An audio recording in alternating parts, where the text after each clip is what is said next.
Hello everyone, and welcome back to the Fluctus channel.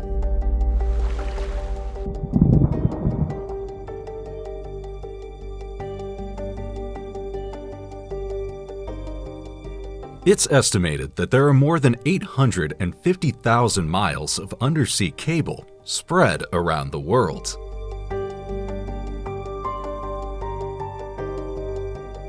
Though they differ dramatically in diameter and type, they are generally used for either communications or power.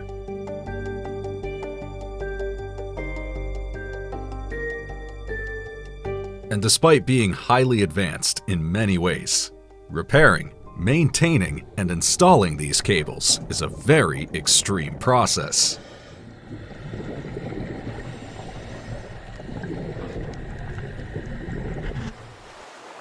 The Aran Islands are located off the west coast of Ireland. Due to its small size, much of its power, internet, and other communications are supplied from the mainland via undersea cables. In 2016, one of these subsea cables ruptured, essentially cutting off all power to the archipelago. A repair company called ESB International was then called in to perform a repair on the damaged cable. The process consisted of sending divers down to the ocean floor to perform the repair, without taking the 500 megawatt connectors out of the water. To accomplish this, ESB created a special habitat repair unit, which required years of training in pools and other simulated environments.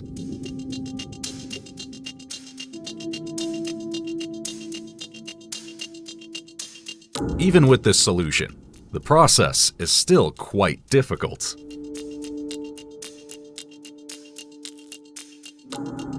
The habitat must be lowered into place in two halves that go over and under the cable. The water is then pumped out so that the divers can make the repair in a dry environment using gloves built into the habitat's side.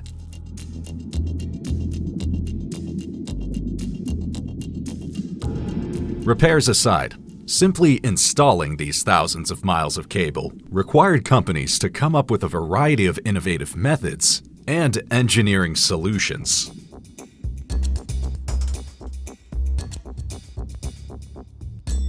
One such company, Boskalis Subsea, went so far as to design a full-size cable laying ship that boasts a number of unique features.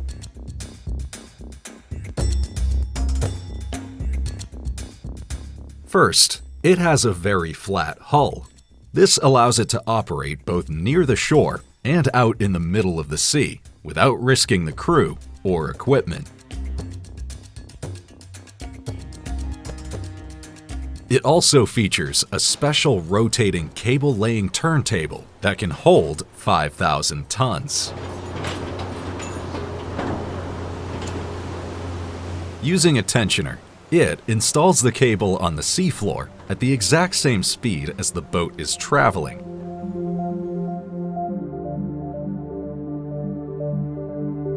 All the while, the boat travels along a predetermined route.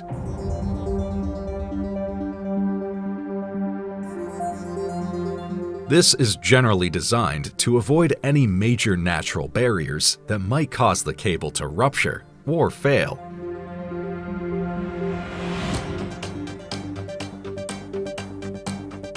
Once it arrives at the second point of installation, a special winch is lowered and the cable's end is pulled through a pylon and up to the surface. In order to attach the cable to land, a special plow is used. This mobile plow can be pulled ashore by a winch, taking the cable along with it and burying it as it moves.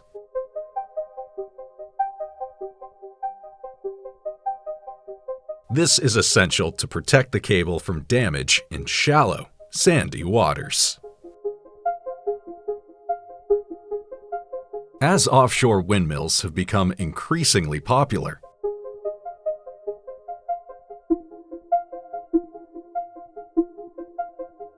companies like Boskalis have played important roles in getting the power the windmills generate transferred to shore.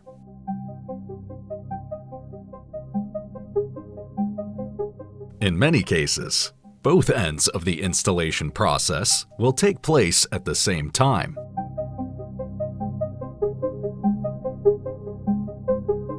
As the cable is being laid and trenched by the specialized cable ship, a team on land will be retracting miles of cable for attachment to the substation.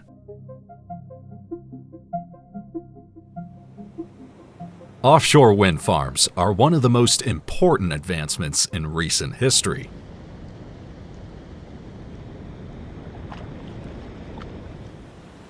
As the wind blows unencumbered on lakes and oceans, these turbines can produce much more power than their land-based counterparts.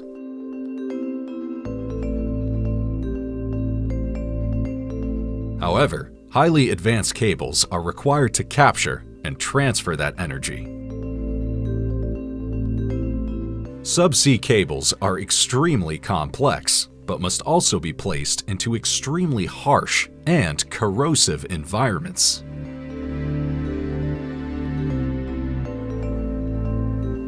For this reason, they are generally well insulated and far more durable than communications or power cables used on land.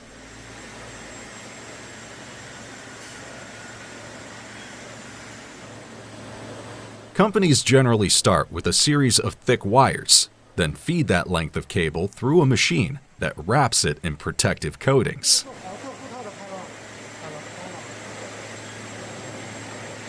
Later on, this single section of wire will be included in a much larger package of wires and cables, which will be carefully insulated to maximize its lifespan.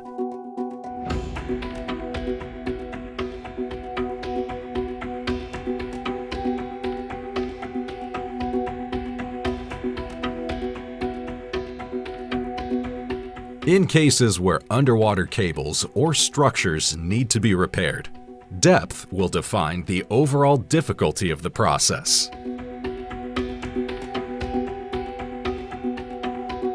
Indeed, most trained divers can reach depths of up to 100 feet rather easily.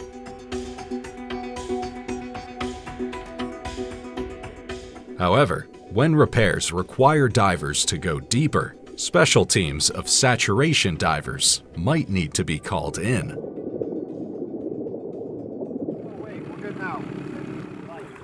Saturation diving is a technique that allows highly advanced teams of divers to operate at depths of several hundred feet or more.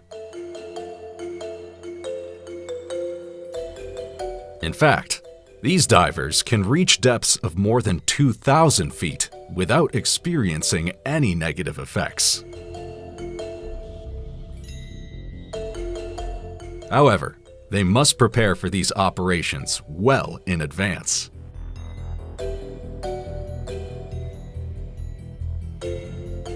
Indeed, the term saturation refers to the process of bringing all the body's tissues into equilibrium with the pressure at the target depth.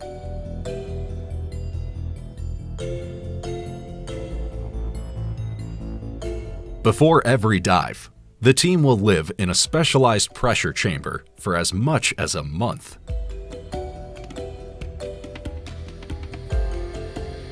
While inside, they breathe a mixture of helium and oxygen as the pressure is slowly increased as required.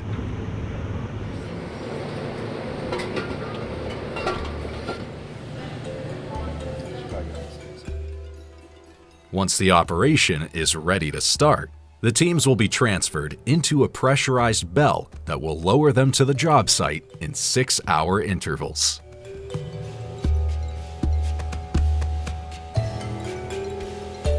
When it comes to subsea structures, corrosion from salty environment, animal activity, and microorganism growth are one of the biggest concerns.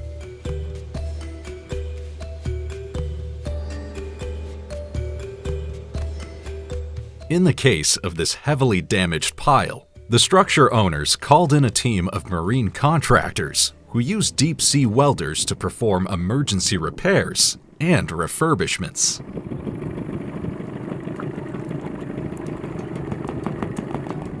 Once the divers are in position, they start by blasting the pilot clean.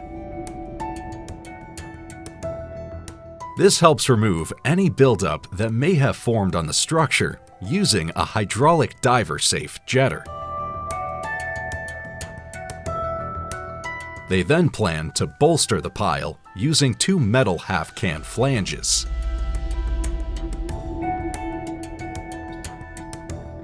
These are specially designed to fit around the existing pile and are installed with heavy bolts and a hydraulic torque gun.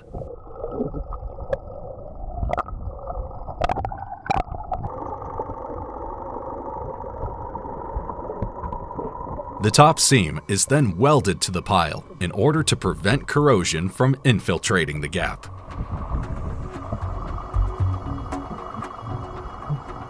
Underwater welding is one of the most sophisticated and highest-paying jobs in the contracting industry, as it requires several sophisticated skills.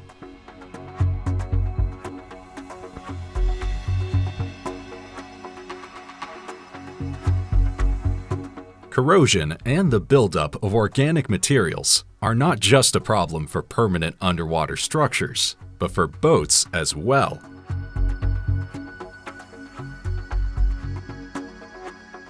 In fact, even the most advanced boat hulls and propellers are not immune to this problem.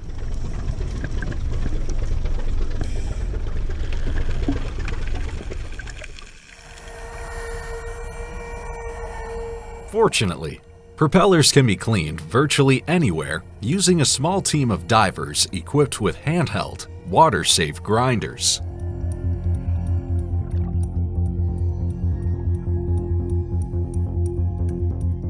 Given the fact that many of these larger propellers can be up to 25 feet in diameter, it can take several hours to polish the entire thing.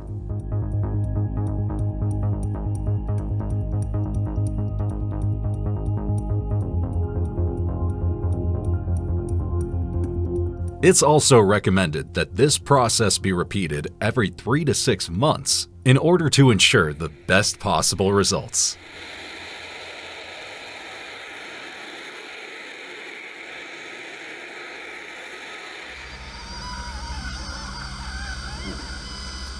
This team is performing underwater propeller polishing using grinders equipped with diamond disc pads.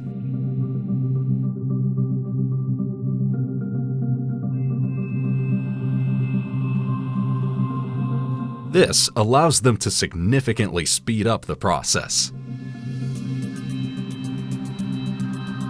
and deliver the best possible results to their clients. The final polished propeller and rudder are so clean as to provide a near mirror image. This starkly contrasts the thick buildup covering the remaining parts of the ship.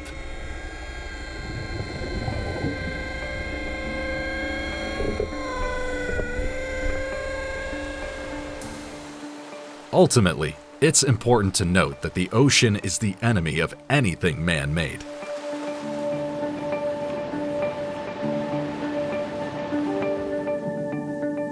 From the thousands of miles of cables transferring power and information to docks, boats, and windmill platforms.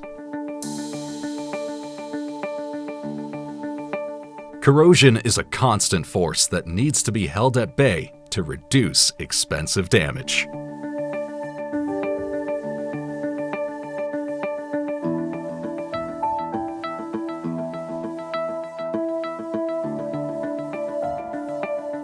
That's the end of this video. I hope you enjoyed it. Make sure to subscribe to this channel so you don't miss any of our new content. See you next time.